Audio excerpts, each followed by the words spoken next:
What's up, everybody? The Vegas crew. What's the suit at? It's casual today, so we're chilling. Times have changed since the Irish pub. I drove by that pub the other day. I was going to get all this out, dude? Something like that. Yeah, we drove by the other day. I was saying the first time I come to Vegas, they stick me in an Irish pub. And then the first time I go to Rio, they stick me in an Irish pub as well. Where was the food better than Brazil or here? I didn't eat in the Irish pub in Rio.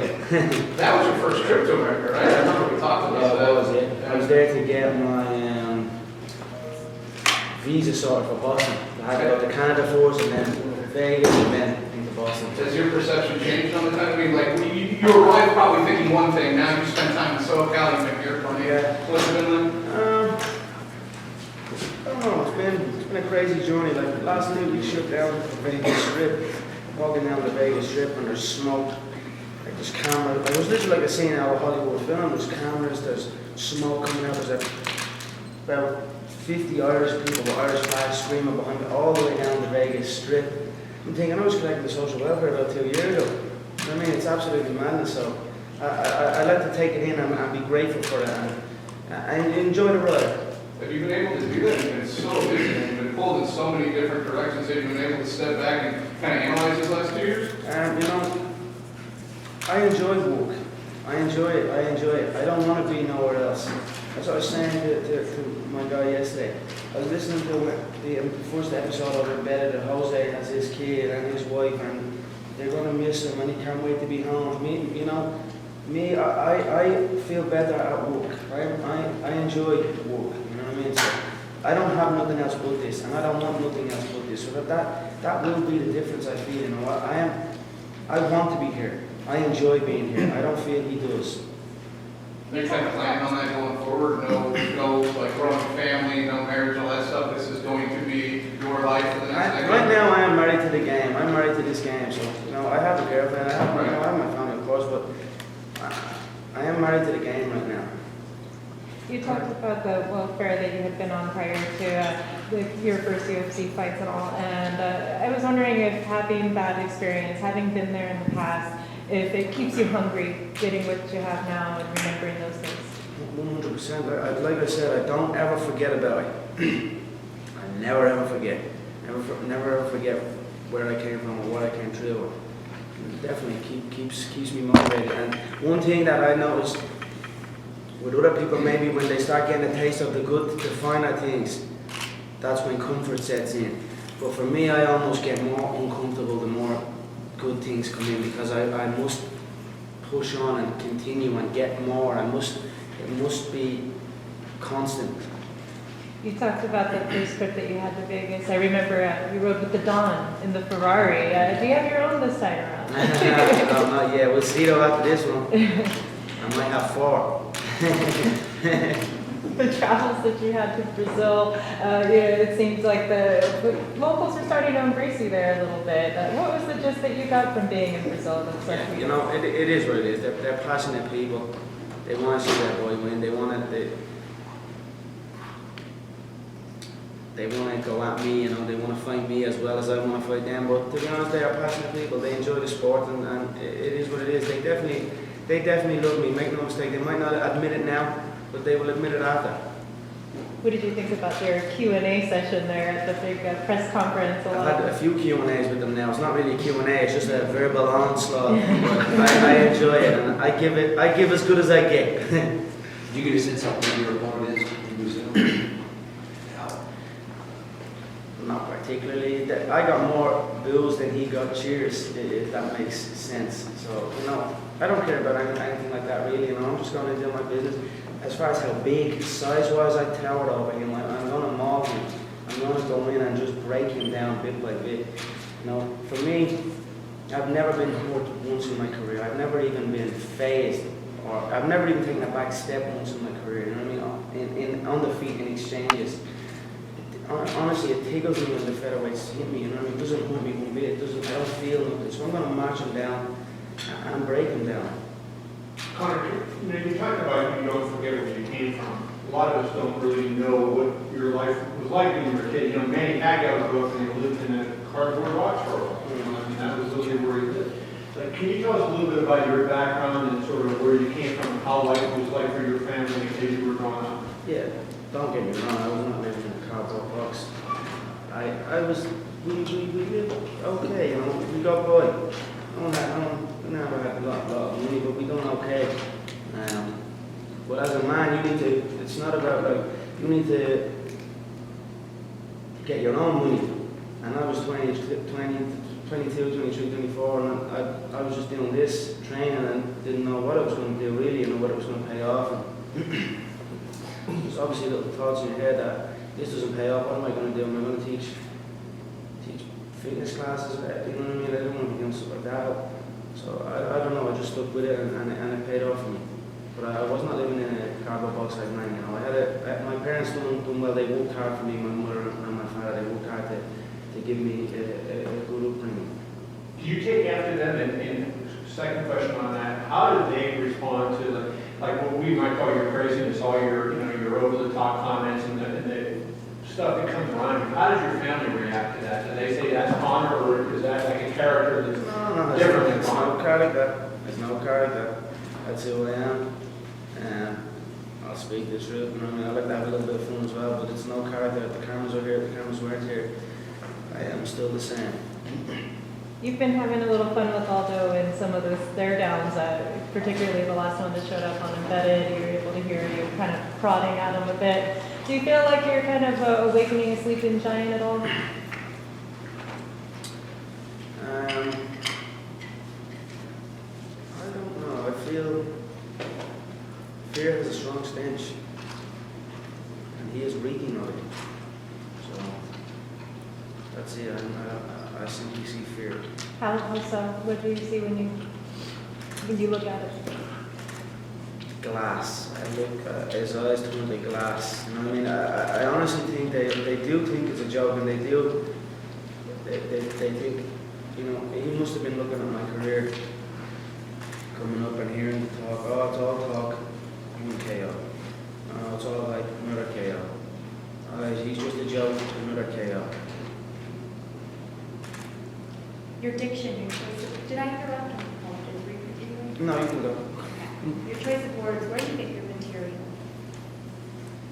From my brain. I mean, any history of extra English classes when you were younger, or where do you think you are? So how did you come so eloquent? No, I didn't think that was eloquent, but I don't know. I'm speaking. Conor, what was the deal with the stare down in Brazil? What became of don't touch me, you touch me, you're done? Or what was that whole thing when you guys were mentioning something about, you know, you don't touch me? Or did he say that to you, or did you say that to him? He said absolutely nothing to me. He said nothing to me. He had his opportunity to say something to me. Like I said, they think it's a joke. And then KO after KO after KO after KO. Now I'm here in front of you. It's still a joke. I feel they think it's an act. I honestly feel some of them think it's an act. That's where it fucks them up. They think it's an act. And then we're face to face and I'm ready to go. And there's no cameras around, I'm still ready to go. Backstage, I'm ready to go. And we were face to face and I was ready to go, but nothing was said. So that's okay. As long as you don't say nothing, don't ever mention my name in vain. And you're good. Besides your skills, what makes you a better fighter than any of the featherweights? My belief. I have a belief in myself that nobody can stop me. Gilsley says that he's not taking this fight any different than he's taking the other fight. Do you think that's possible in any way, or do you think he's kind of faking it when he says that he's looking at this as just another fight? You? No, I don't. I think this is a big fight. He says it's like any other fight. I find that hard to believe. There's never been nobody like me. I don't care what anyone says through all this shit. There's never been nobody like me. And he's never experienced nobody like me.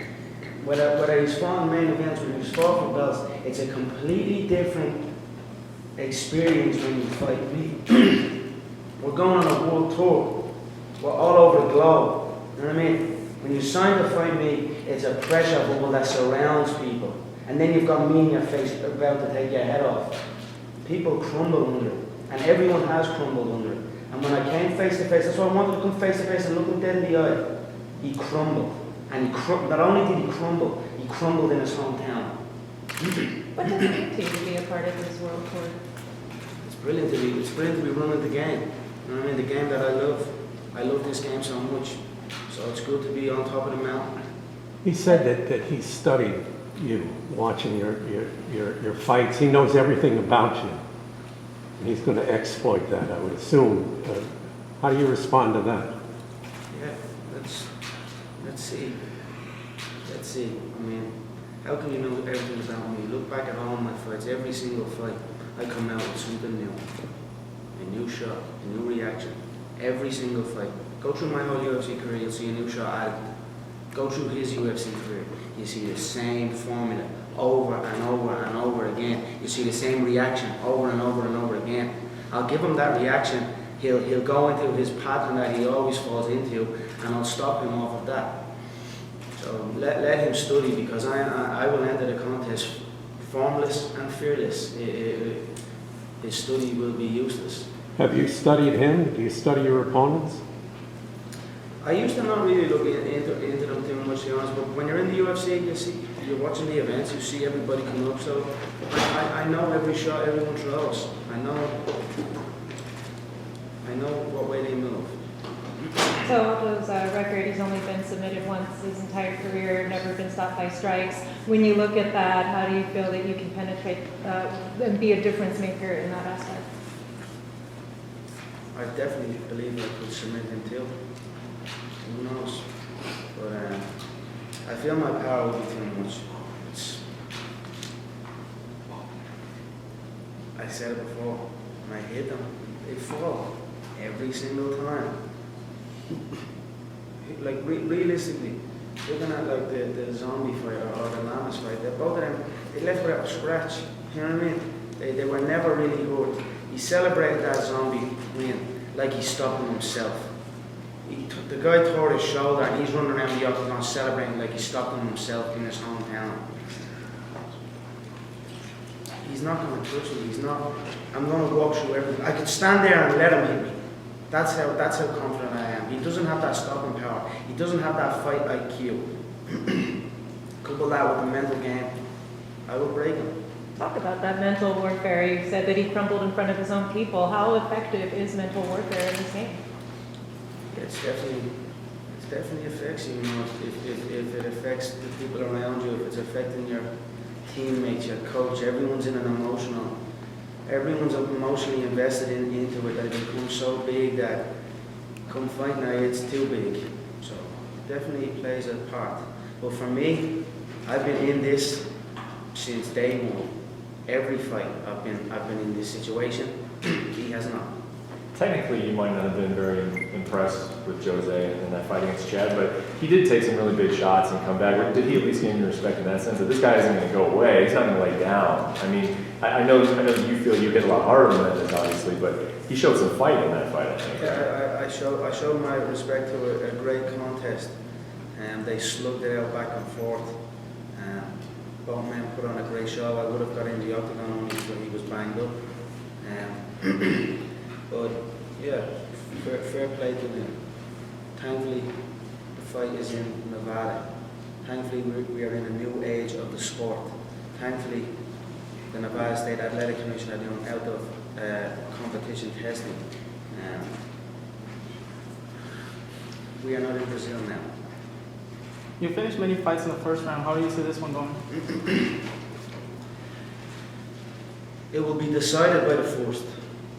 It will be over by the first. It will be a formality after that. How long? We will see. But it will be wrapped up by the end of the first round. Conor, you said thankfully it's in Brazil, or it's not in Brazil. Kind of hinting, is that something you think might have played a factor in Aldo's career? Who knows? But all I know is I am happy that we are here in Vegas, and it's a new time for the sport. Are you happy about that new time? Obviously, you're referencing it. You don't hear a lot of fighters. I don't even know if a lot of fighters know that July is kind of the mark for that. I'm not aware, but you seem pretty aware. But you're happy that's happening? I'm leading the game into a new area. I'm leading the game now. So I will lead the game in the fight against performance-enhancing drugs as well. Do you think UFC should have more fighters with your type of personality? You know, the UFC just don't really need anything. You know, you can't be anybody but yourself. Just be you. Come up and be yourself. You know, you start trying to be somebody. I see people trying to be like me, trying to dress like me, trying to talk like me, and then at the same time trying to say I'm all talk or I'm a joke. But yet they're following the formula. You know what I mean? But there can be only one, my friend. So the UFC don't need anything. The success of this year has been phenomenal. The time is now. Chapter was record breaking. Welcome to the show. And now the next chapter, the McGregor era. You know, it's been a phenomenal 2015, and we will continue where it rolled. International Fight Week is a huge event here in Las Vegas, not just for MMA fans, but also for our economy, with everybody benefiting from taxi cab drivers to waitresses, with all the people that come into town. What is it like to know you're impacting a city? Yeah, it's brilliant because I've been, funny enough you say that, because I've been thinking of changing my fight name recently. I don't know about the Notorious, I like the Notorious, but I've been thinking because of that, I see it like I've been giving people work. Everywhere I look, someone has a job off of my name. I see people getting fights off of my name. I see people writing articles off of my name. I see people in work. And I like that. So now International Fight Week, I'm going to bring the boom. That's why I feel a new name, the Celtic Tiger, fits, because here comes the boom. Conor, you seem pretty convinced in your mind. July 11th is the day that you're the new champion. But you said he's scared, and he has pulled out of fights in the past. Is it something that's crossed your mind that he can pull out, and how much would it bother you to push that back when you become champion? He has pulled out of numerous contests. He has pulled out numerous contests that were set on the United States soil. So I hope not, but who knows? All I know is I will be there. The fans for this fight, obviously, we're expecting to be loud, a lot from your country and his. How does that fuel you? And also, how do you keep that under control, that adrenaline, to make sure to keep on your game plan and don't get too caught up into the emotion of the fight and the crowd? Sorry, say that one more time? Obviously, for this fight, there's going to be a lot of fans there. There's going to be a lot of screaming, probably a lot more than even usual. How does that fuel you when you're in the cage? But also, how do you keep that from not taking you from your game plan, but keeping yourself concentrated and not getting caught into it? It's a special skill, that one. To be able to walk in and not block it out, because you don't want to block it out either, because it does, you feed off of it, but you don't want to get full. You don't want it to fill you up either. So it's a special skill, that one, but it's a skill I feel I've mastered. I just feel comfortable in there. You know, Floyd Mayweather always talks about like a big fight moment and how once you get in the ring with him, it changes, and people change, and the atmosphere changes. Do you think you're doing that to everybody that you face? That when they come in, whatever game plan they have, they've been disarmed by the time they get in the ring? When you sign up to fight me, it's a whole different ballgame. It's that simple. It's a whole different ballgame. It just swarms people. And they start shrinking in their seat. Their eyes start watering. Their bottom lip starts quivering. They're fighting McGregor now. So, definitely, I feel they crumble every time. What is it particularly that you feel separates you from the other featherweights in this division? I don't know. I am ruthless. I'm going in there too. Two ways. You can show up, you can be respectful, you can speak my name with respect, or you can speak it in vain. You speak it in respect, take your loss like a man, and carry on with your career. Speak it in vain, and you will leave with no career. Jose also just told us if Conor tried to touch you during the promotion for this fight, something that's going to happen. How this sounds for you? What's he going to do? What's he going to do? He had his chance. He done nothing. It's fear. You said people get caught up in the I moment. might touch him now. You said people get caught up in the moment, and as the fight gets closer, it change. Do you notice that change while you go through the first press conference, and the fight week, and the weigh-in, and seeing them face? Do you notice that change taking place in them? In them? Yeah, in them. 100%. It's a roller coaster of emotions the fight game.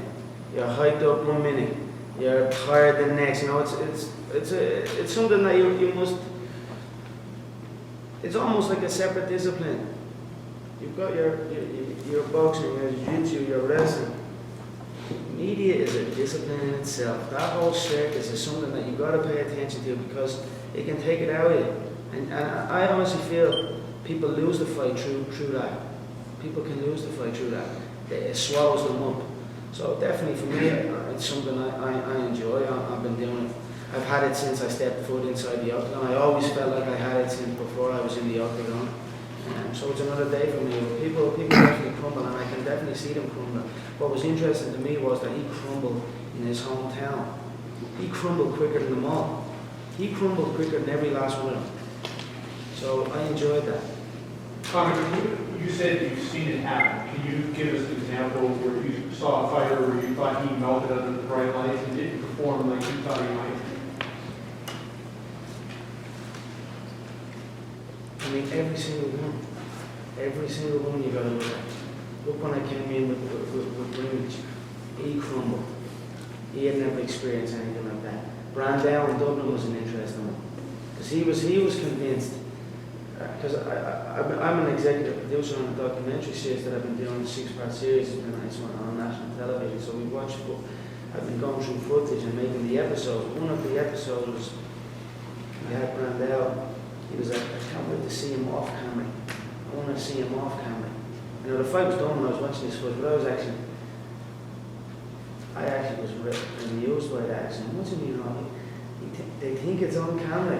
They think it's off our camera or some shit. I don't know, but when we saw each other and there was no cameras around, he knew what happened. So he crumbled as well. But Dustin was another one. Dustin was eaten alive in there. Dustin, I mean, they're all good people, man. It's business. Business has not, like I said, I tweeted something the other day, business does not pity the weak. So it's business at the end of the day. These people are good people, you know, so I don't hold ill feelings to them, but they crumble, and it's that simple. And I can be nothing but ruthless. This is it. Business is ruthless. I know you can't get into somebody else's head, but as a smart person, observer of the sport, when you, like, look at Chael against Anderson the first time. When Chael kind of turned up the heat on him, where Chael had that nonstop talk, and really, do you think that affected Anderson's performance as another fighter? When you look at Anderson, did you see any difference in him than you had seen in his previous fights?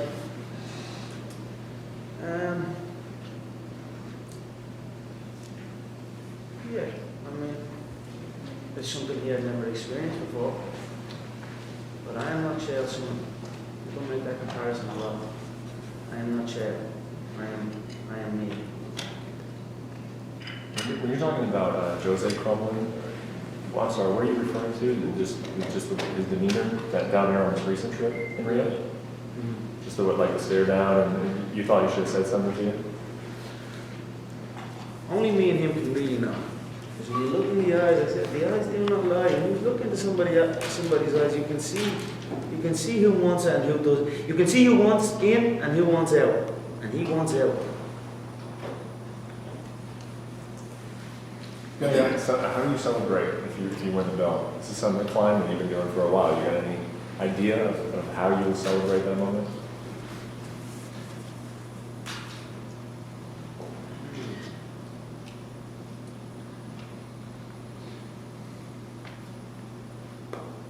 I'd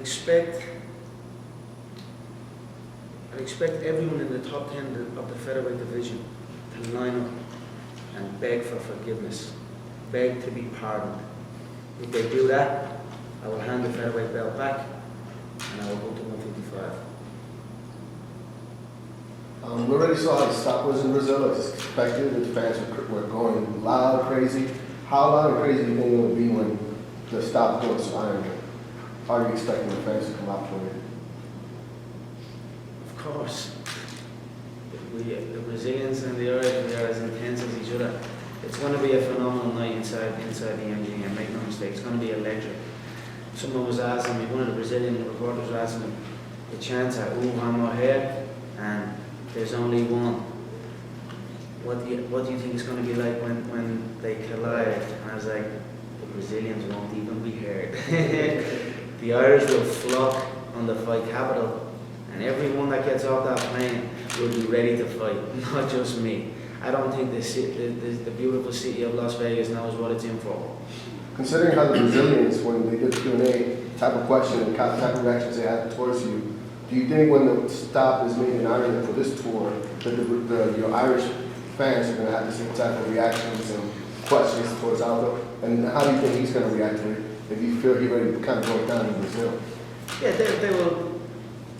Yeah, they will go at him the way they go at me. It is what it is. It's the fans. They want to see. You want to see a hometown boy win. You know what I mean? The people that show up will show up with intent. So I expect it to be electric. I believe it so. They had tickets for the event, and they were gone in like 3 minutes. You know, but the Irish people are supporting me unbelievably. It motivates me to go and take over. You talked about your documentary, the 6-part series. I remember the last time you did one of these here in Las Vegas, you spoke about possibly getting it on television in the States. Has there been any progress on that? Well, we got the first one on Fox. We had the first one aired on Fox, and now we've been in discussions with Fox. We have negotiated a deal, and we'll be aired on Fox Sports 1, as well as Globo in Brazil, and we were also discussing UK networks as well, and I'm flying. I believe there's the Cannes Film Festival or something in Cannes that we are heading over, and we will sell the documentary to networks worldwide. When I make a video, I make 7 figures off of it. When people make videos about me, they stick it on YouTube and get laughed at, like that stupid video that gets made, or the little videos I see people making. That's the difference. I make videos and it goes out on Fox and breaks records. They make videos and post on Facebook.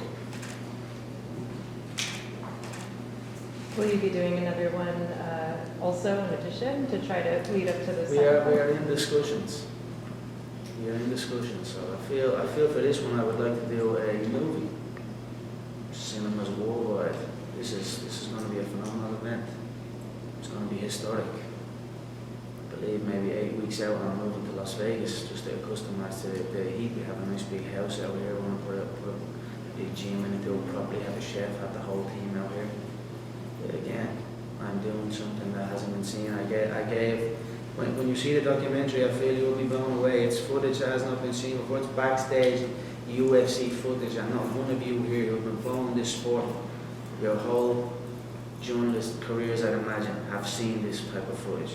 So you can thank me when you see it. But I am happy to be giving people an insight into what goes on in this business, the fight business.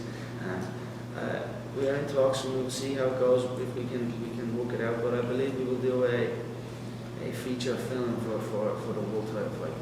Speaking of historic, this is the first time that a lighter weight class is being featured in the main event on a UFC fight card.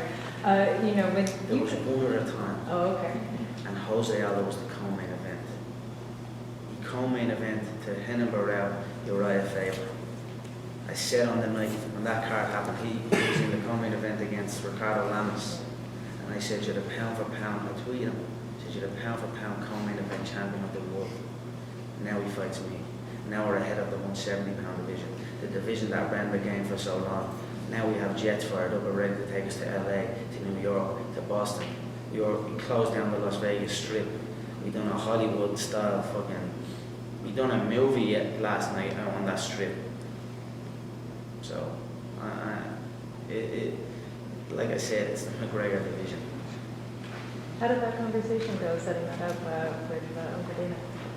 Set him up the Vegas stuff? Yeah, putting you in the main event. Here. There is no conversation. It's the money fight. The money fight goes first. What's it like being you in Dublin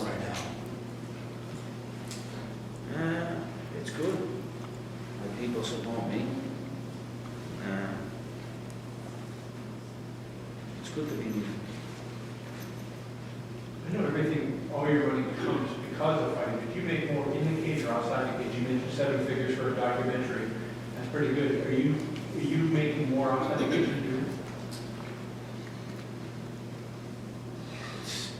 It's evening out. It's evening out. After this fight, I'll be making more inside the octagon. Any movie deals down the road? I am not, I'm not interested in that too much. Now I'm saying that I had a bit of fun last night. I always, I don't really I don't like acting. I can't act. I mean, I absolutely hate. I hate when people try and put words in my mouth and get me to say, you know what I mean? Get me to say things or get me to. I can't do that. I can't play that game. So I don't see acting in the future. But if someone starts wailing, multi-7-figure checks. You know what I mean? I don't know. We'll see what happens. I had a bit of fun last night. That was like a Hollywood film last night. I had a stunt. I had a double. They actually had a double for me. That's how big that was last night. There was some bloke going around. We had the same clothes, and the reason he was, and Jose had a double as well. And the reason we had a double was, so I'm standing on the strip, and the fans are behind, and the double makes the walk, and he makes the walk over and over again until it gets right. And I'm sitting there just watching it. And then when it's my time to go, whoop, bring the star in. I make one walk and then I'm gone. If you can do that for that kind of money, that's the easiest thing. Who knows? But right now the fight business is the business I love. It's the business I want to be involved in. I don't want to be in show business. I want to be in the fight business. Is there any fighter that's been in a movie that you enjoyed, like Rampage, Ronda, and any of the ones that there have been a number of fighters that have been in movies, any of them you thought were good, or that the fighter did a good job as an actor? I've never actually watched, I don't watch too many movies, if I'm being honest. I watch some, but it's very rare. Like one every good few months. And I don't know why, I just can't sit down and shut off. I can't donate 3 hours of my time away from the fight business. You mentioned moving to lightweight if everybody lines up and kisses the ring after this fight. Does that mean that you think that Jose is the top? I mean, obviously he's the champ, but is that because you feel like there will be no more challenges at this weight division, or is growing, your body's getting bigger and it's be more comfortable, or? It's definitely a little bit of both.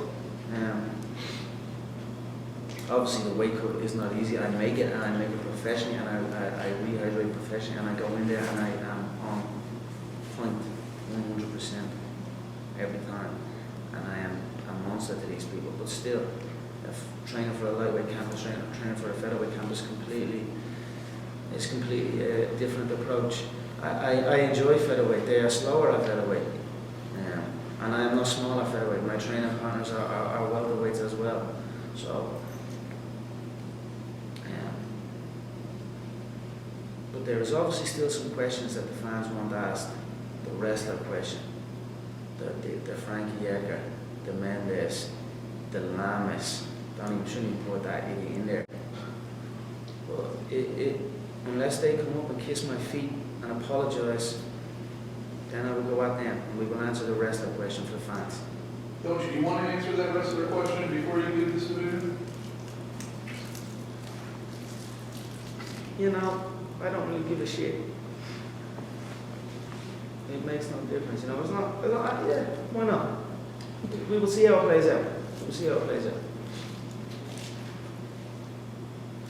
From a marketing standpoint, it seems like you, John, Ronda, right there. Are you primed to be the number one, person in the UFC in terms of marketing and that sort of thing worldwide?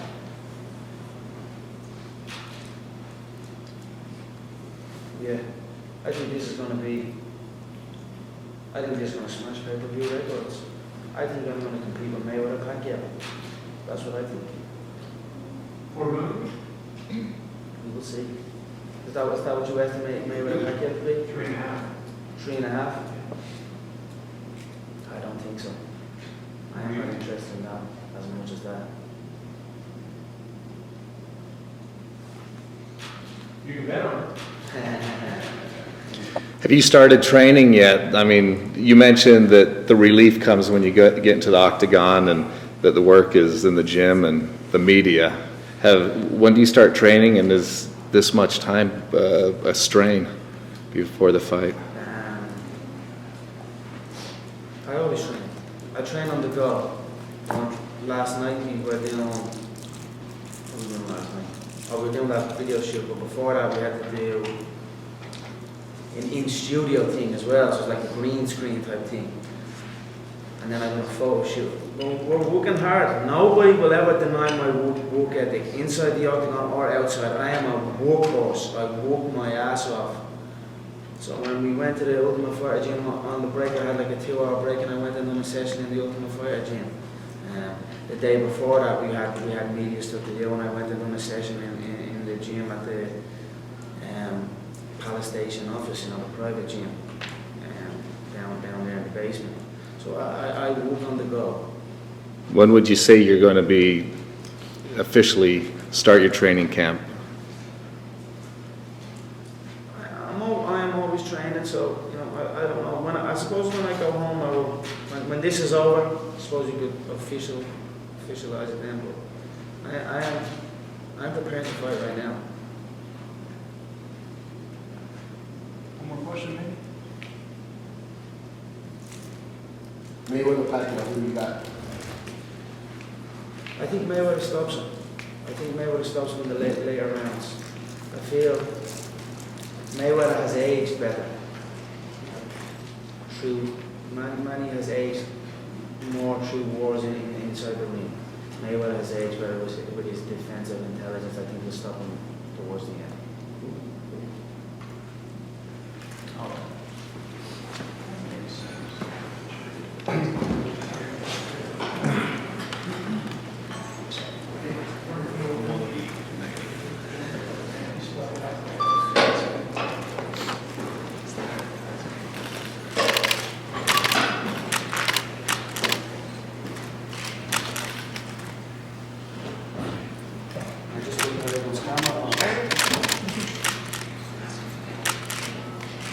You're no longer the choice, right?